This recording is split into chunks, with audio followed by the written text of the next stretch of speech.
They broke in with what they contend, and I agree with, complete legal justification, so not breaking the law.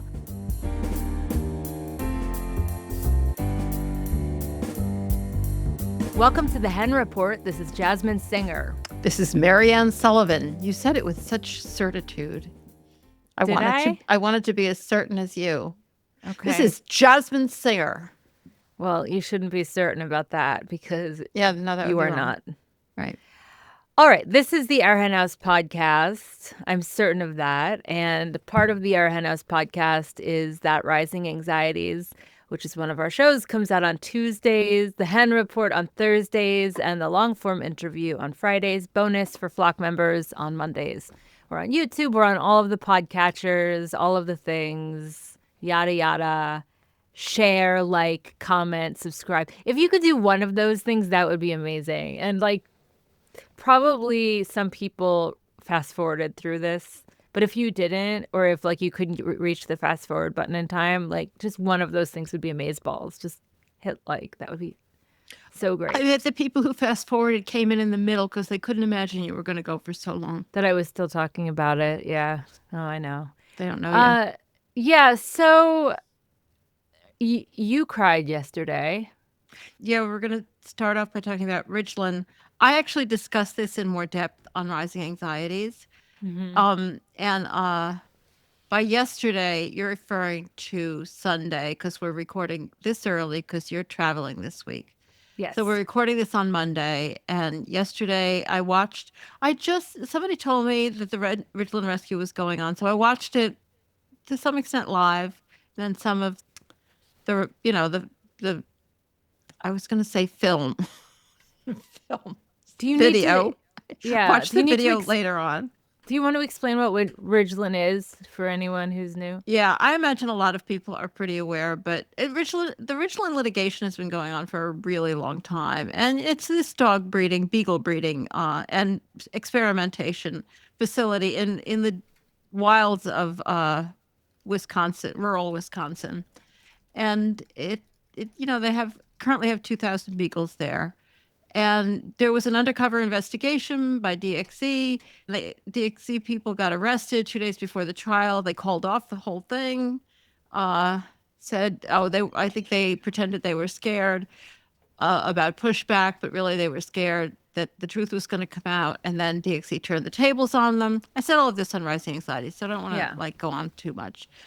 And there was more litigation and very creative litigation.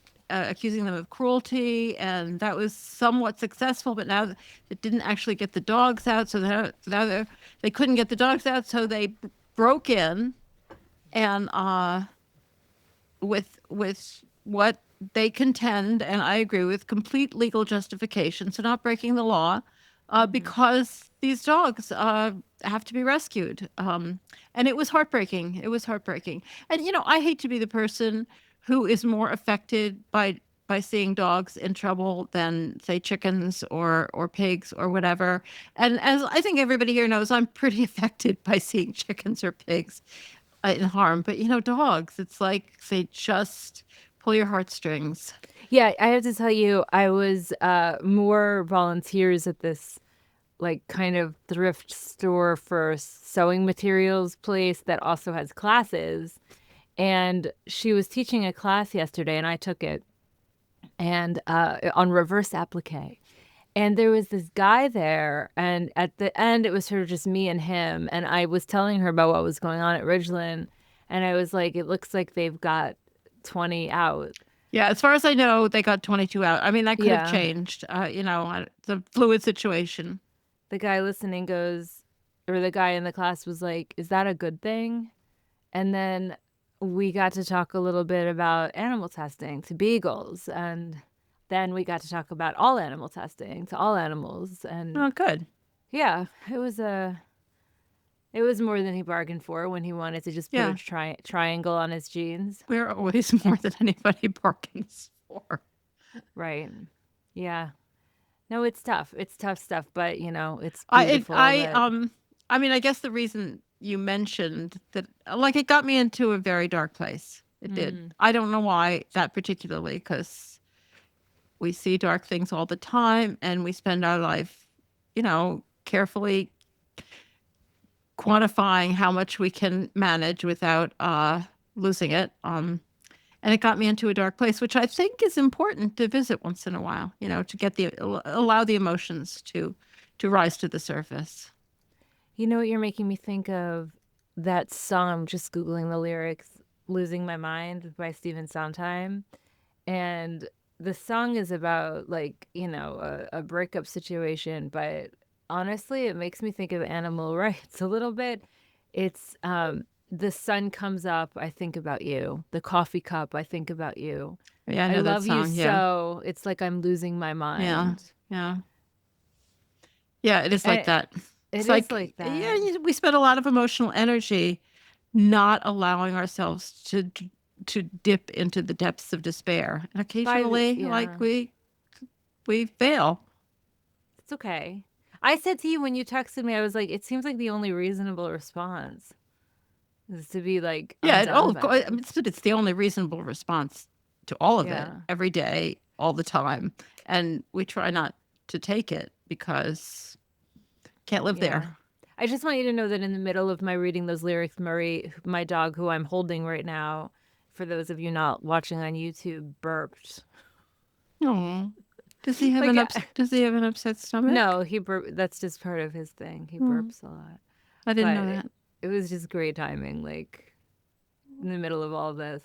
Anyway, so we also, you wanted to talk about this whole thing that keeps coming up in our lives regarding people in our lives Well, who it are comes sort up of, for you. I wanted you to talk about it because it has to do with to some extent with having friends who aren't vegan. And I'm not saying that I insist on all my friends being vegan. I just don't have any friends because I'm not the most social person in the world. But you are pretty you have social. friends. You have I lots of friends. You're well, going to offend I have people. no, I do have friends. I do have friends, but I don't have like a wide circle. I have like a small circle of people who are very important to I do me. too. I have a small But you circle. also have a wider circle, and we were talking about supporting a store near us that is a vegan store, a beautiful store. It's called Cleo and Kin, and they sell. We know the woman who owns it. She's lovely. She's vegan. Everything there is vegan. It's housewares, clothes, so just gift items, like all sorts of different things, and they're all beautiful. And we were talking about how to support it without spending all of our money there, which is really easy to do. Yeah.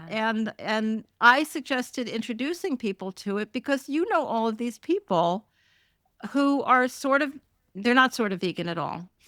But they're vegan positive. Who people who aren't vegan, but they kind of like to play vegan. A Hmm. lot of those people. I do. Yeah, Um, and they do. It's tough though because I think that oftentimes it's people like that who don't really go vegan, but they well, kind of, that's the big problem. it's Like we're always sometimes, holding up this requirement or this hope or this standard that we hope they're going to get there. And that's just not a good way. I don't think that's a good way to approach it.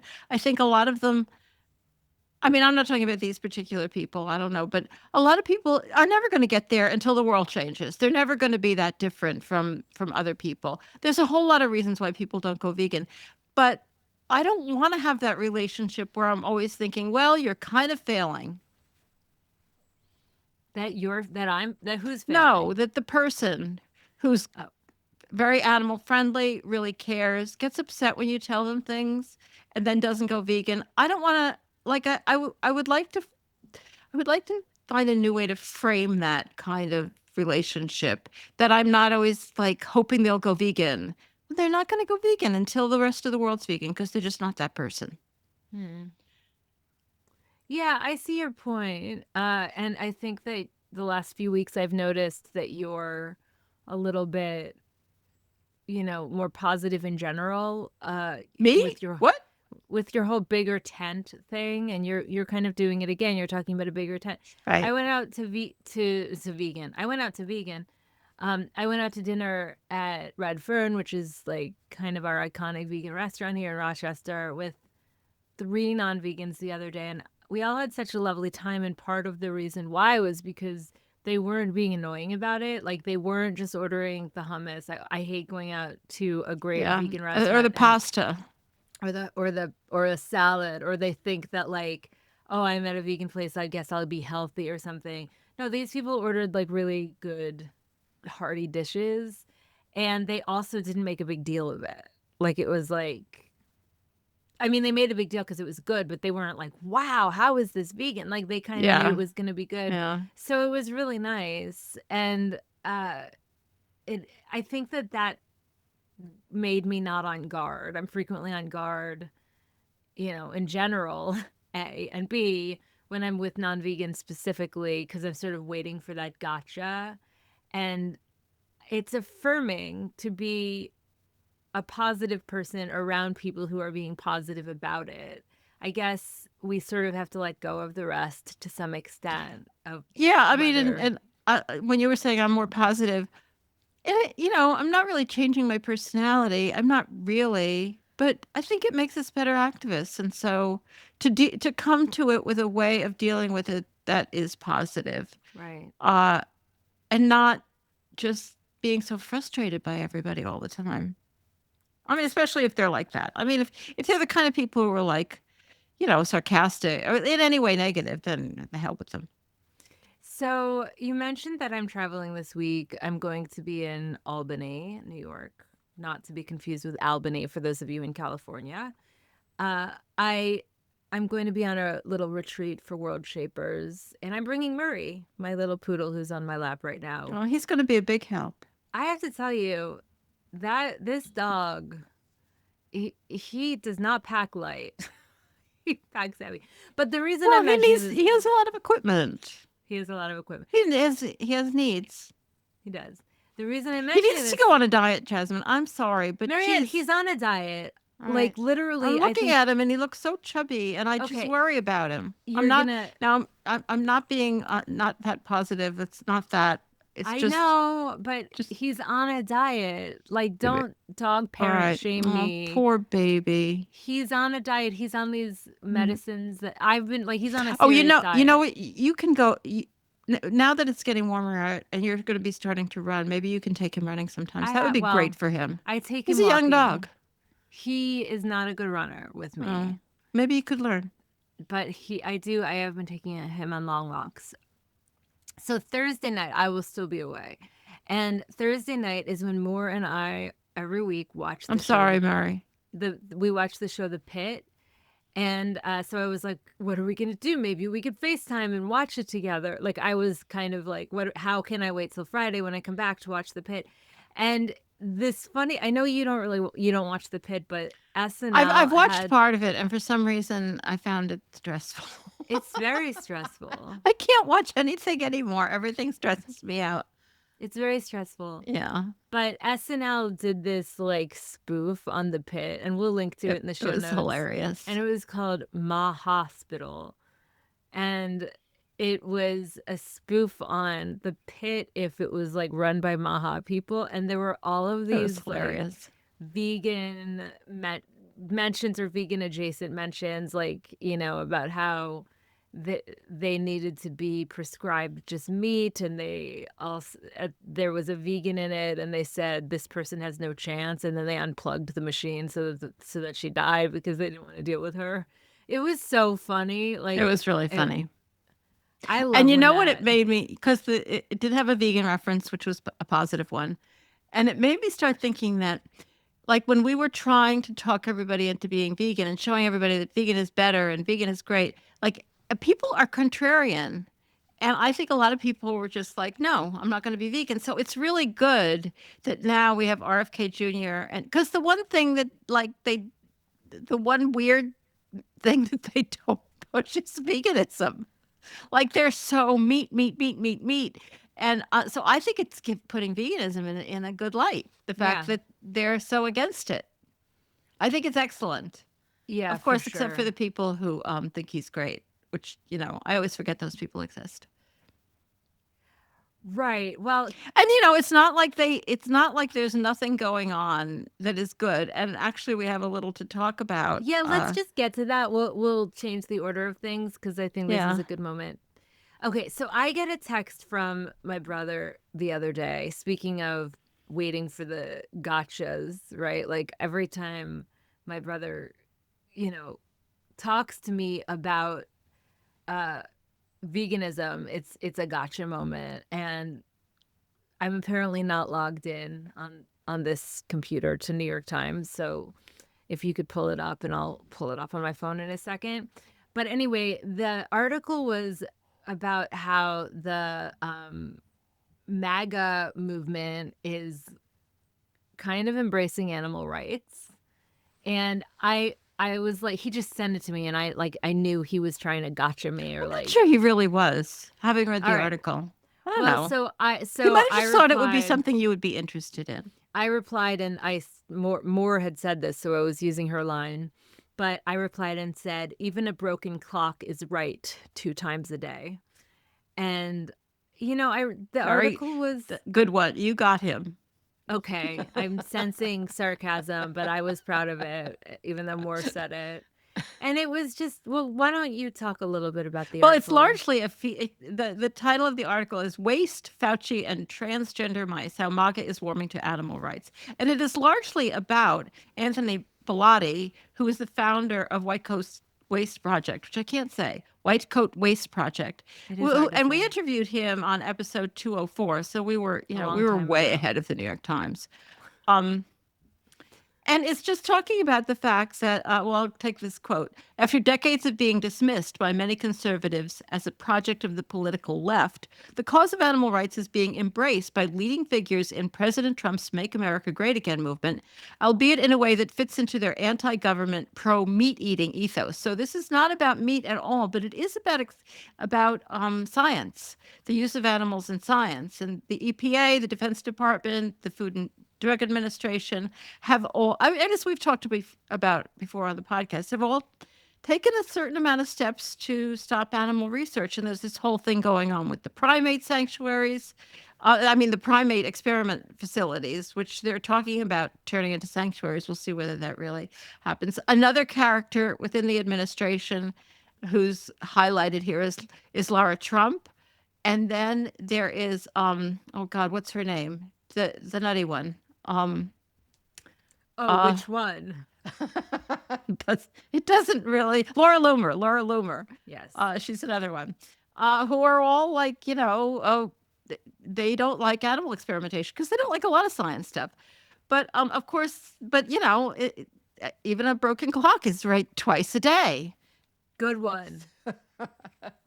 So it's just a pretty cool article. It talks about how the NIH is taking steps to reduce the use of non-human primates. And just let me finish this quote because it's rattling scientists who say such research has been responsible for advances. Blah blah blah blah blah. They keep quoting these scientists who are in the business of animal research, who have made their money off of animal research, who have doing animal research all their lives. Of course they're going to support it, but we all know that science has been moving away from animal research too. So in this case, I think they're right. And PETA is apparently all over it. Okay, Good but for them. you said this is a cool article. I hated it. I mean, I can't really explain it. Like, I'm not sure it's entirely rational, but I hated it. Like, Well, that doesn't give me a lot to push back against. I understand that we need a bigger tent, and I understand that the whole thing about like strange bedfellows might as well be irrelevant when it comes to animals. I can't fully separate the fact that it was my brother that sent this to me from the fact that I hated it. But I think it's just because I think that, like, Trump supporters and the Trump administration and MAGA people are ruining everything. Well, yeah. I mean, I don't. I don't think this isn't a defense of. Well, One thing I think you might find interesting is Matthew Scully's quote. You know, Matthew Scully is a conservative speechwriter. He worked for George W. Right. Bush. I have no idea where he is now vis-a-vis Trump. But anyway, but a passionate animal rights advocate, the author of Dominion. I would not assume that animal welfare, animal protection is more associated with the liberal side, said Matthew Scully. It is kind of a shared concern, though I would say it is equally disregarded. Its importance is underrated within both parties. So, I mean, I think that kind of evens it out a bit. This isn't about like supporting, Yeah. it's just supporting the animals and, you know, they're recognizing that there's never been any recognition on either side. And we're also recognizing that this could challenge, you know, like people care about it. A lot of people care about it. This could challenge other politicians to say, oh, well, you know, maybe I shouldn't be on the wrong side of this issue. I like that quote. That does help. It does help for sure. And I do want anyone to stop eating animals regardless of... They all eat animals and they make Yeah, that clear. I should have... Yeah, you're right. Oh, except I shouldn't have don't worded think it that- Anthony Bellotti does, because he mentioned, I actually Googled it. And I came with one quote of his, which said he when he went vegetarian. And you know where that quote was from? It was from our hen house, episode 204. Oh my God. Yeah. So he's at least vegetarian, and he didn't say he wasn't vegan. He just said he was vegetarian. When he went vegetarian, I kind of assume he's probably vegan. He seems like a really passionate animal activist.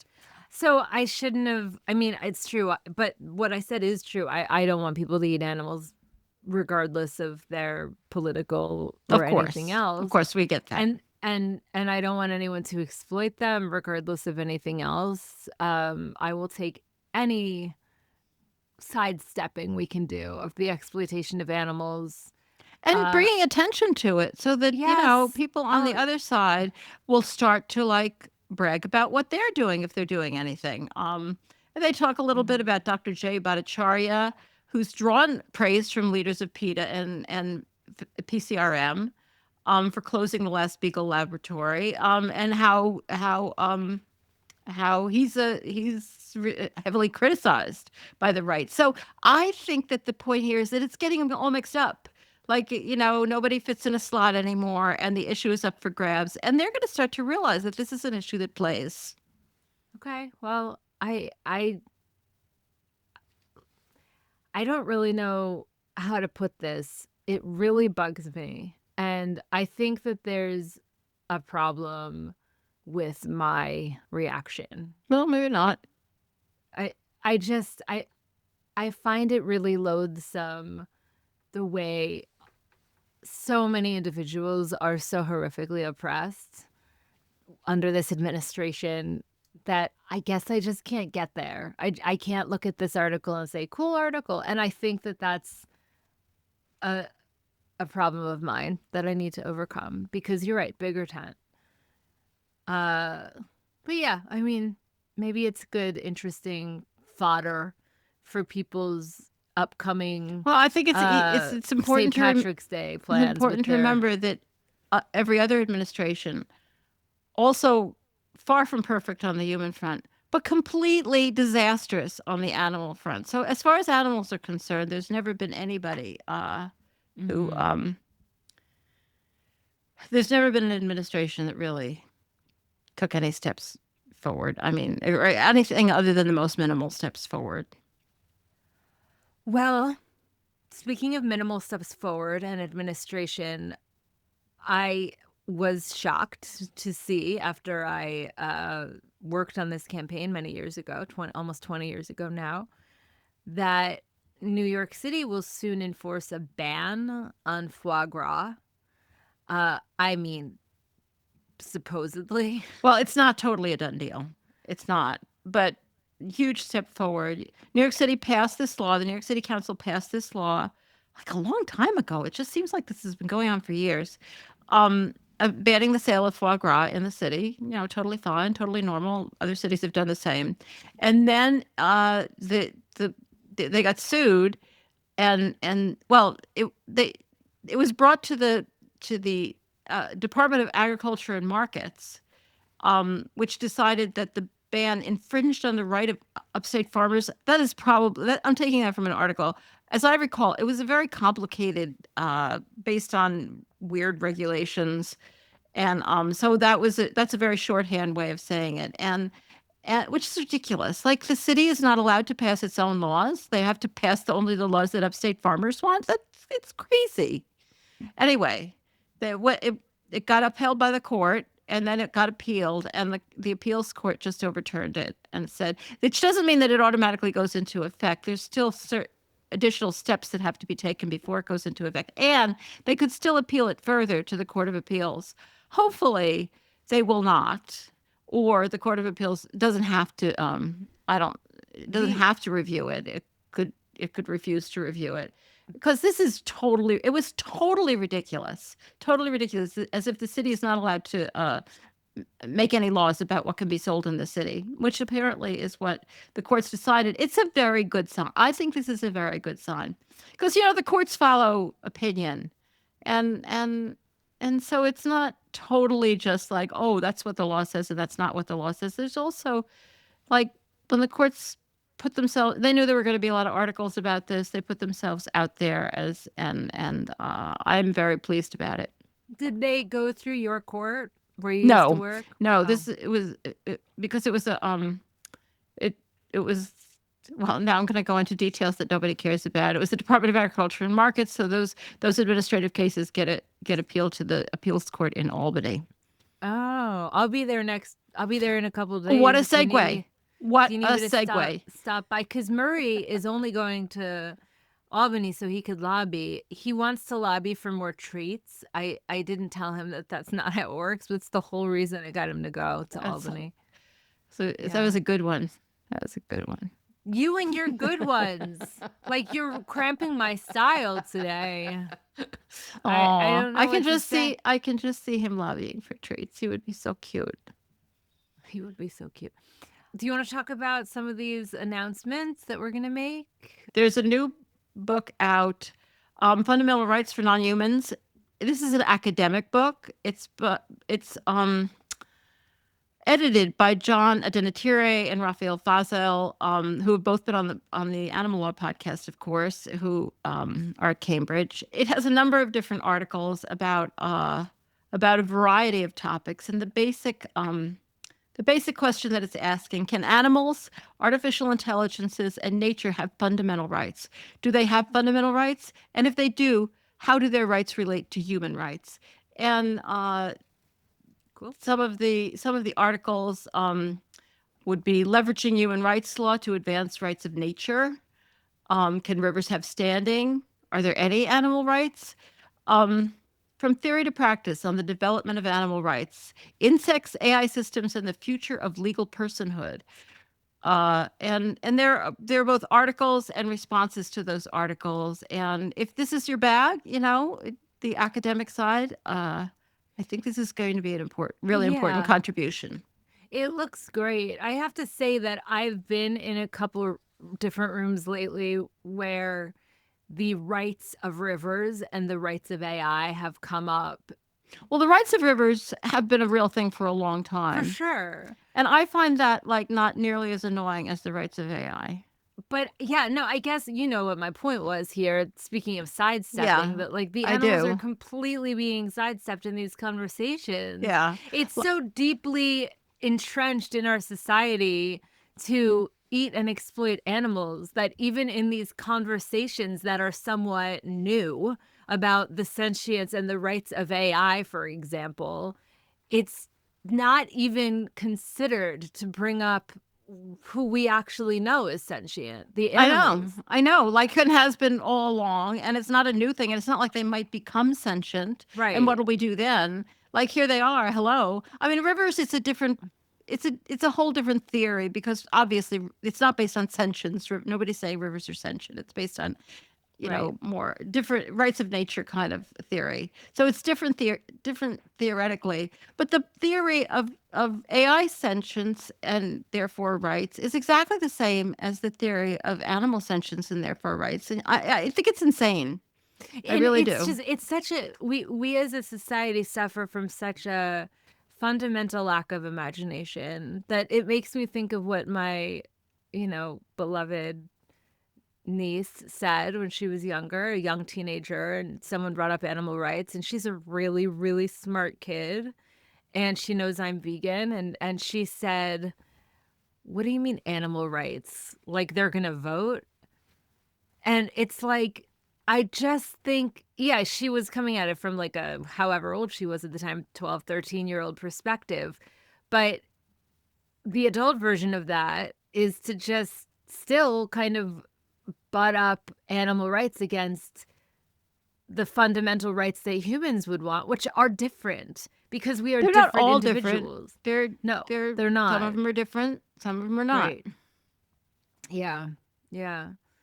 It is mind-boggling sometimes. And I'm glad this book exists. I think that this book has the potential to reach a lot of people who would otherwise not be reached. Yeah, well, reach people, but also, I mean, it's an academic book, and whenever a good academic book is published, it creates the opportunity for people who might be interested in it to suddenly think about teaching a course because Right. now the book exists.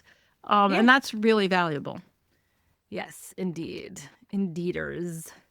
All right. Well, I think that's it for us for today. Murray is getting wiggly, and I think that that's a pretty sign. much, That's the sign that it's over. That's it. He's wiggly because he doesn't like it when things touch him that are not me.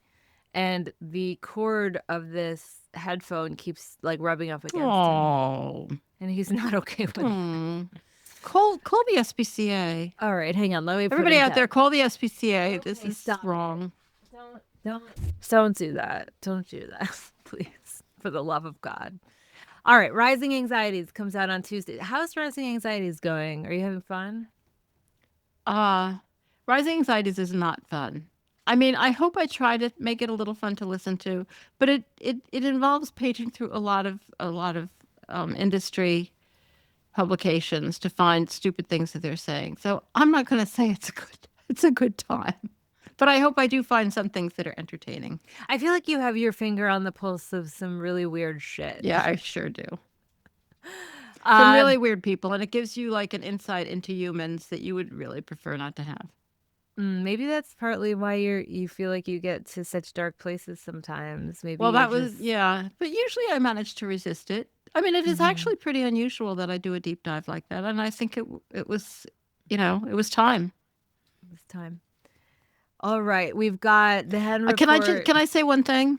Yeah, it's a little. I don't want to hang on, but one of the things I wrote about in that article that I wrote in the Cornell Law Review about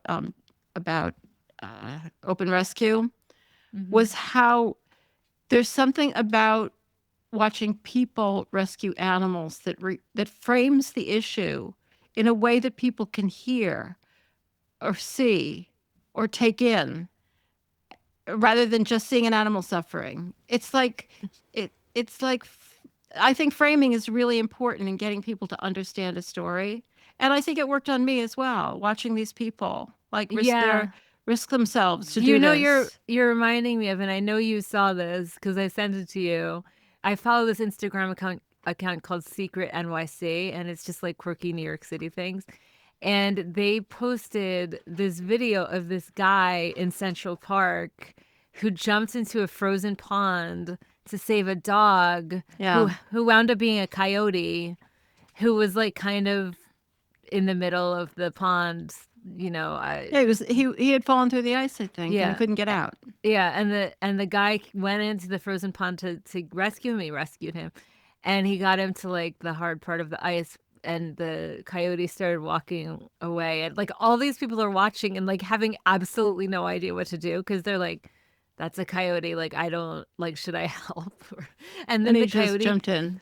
The coyote turns around to check on the guy too. Aww. Which was really sweet. But you're right. Like there's something about that combination. I think it's really important. People are interested in other people's stories. Mm-hmm. Yeah. You're right. I like that Including me. I mean, it's also partly That's why I think that the open rescues are so powerful. Yes, I was about to say that. Exactly. All right.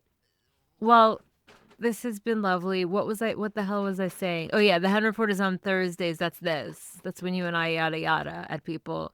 And the long form interviews on Fridays, and bonus for Flock members comes out on Mondays. Join us as a Flock member at ourhenhouse.org/support. Don't forget, we're a podcast. We're on YouTube. Hit subscribe and like wherever you can. And check out our next episode, the Our Hen House interview, coming your way tomorrow. Bye. Bye.